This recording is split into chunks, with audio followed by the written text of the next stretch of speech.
Halo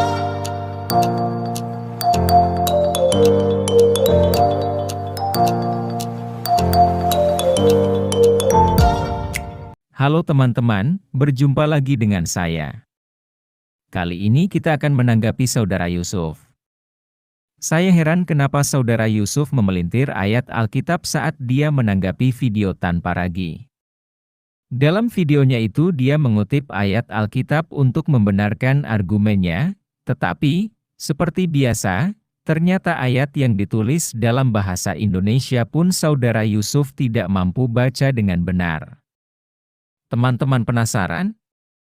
Berikut videonya. Kalau Allah bisa dilihat, kitab tanpa ragi pun itu membantahnya. Di mana? Di Keluaran 33 nomor 20 kalau nggak salah. Nah, saya tampilkan aja di samping lagi firman-Nya. Nah, tidak ada seorang pun yang dapat melihat wajah Allah. Kalau ada yang melihat, maka orang tersebut akan mati. Nah, kayak gitu. Jadi, kalau untuk Allah bisa muncul, itu dibantah oleh kitabnya tanpa ragi sendiri. Terus apa yang dikatakan oleh Yesus?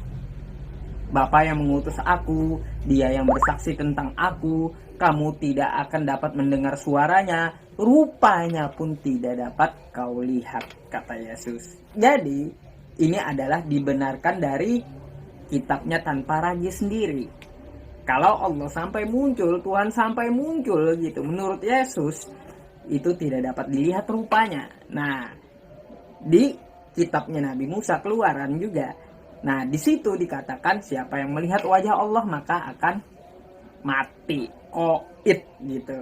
Jadi kita sudah melihat bagaimana Saudara Yusuf menyanggah video tanpa ragi dengan mengatakan Allah itu tidak bisa dilihat, bahkan dalam Alkitab menuliskan demikian, katanya.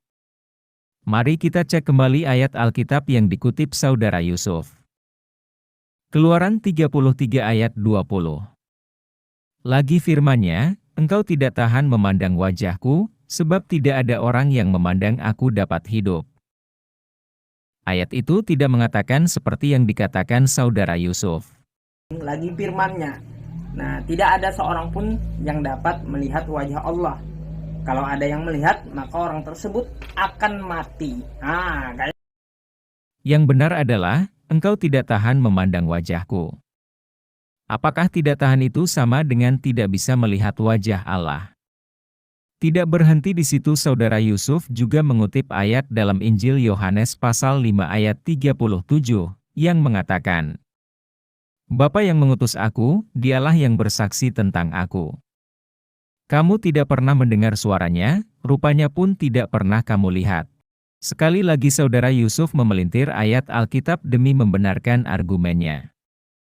Tadi dia katakan, Bapa yang mengutus aku, dia yang bersaksi tentang aku, kamu tidak akan dapat mendengar suaranya, rupanya pun tidak dapat kau lihat, kata Yesus. Padahal anak SD yang bisa membaca, bingung membandingkan bacaan Saudara Yusuf dengan tulisan ayat yang sebenarnya. Apakah dalam ayat itu ada kalimat tidak dapat mendengar suara atau tidak dapat melihat? Mari kita baca sekali lagi ayatnya. Mungkin kita yang salah baca. Kamu tidak pernah mendengar suaranya, rupanya pun tidak pernah kamu lihat. Apakah tidak pernah sama dengan tidak bisa? Oke teman-teman, demikian tanggapan terhadap video Saudara Yusuf. Tuhan memberkati. Halo teman-teman, ini ada fitur baru dari YouTube, di mana teman-teman bisa mensupport channel Pil Pahit dengan cara mengklik thanks seperti ini, lalu akan muncul pilihan jumlah nominal yang teman-teman bisa support. Setelah itu kirim, teman-teman bisa mengirim dengan berbagai aplikasi seperti yang ada di layar. Terima kasih untuk dukungan teman-teman.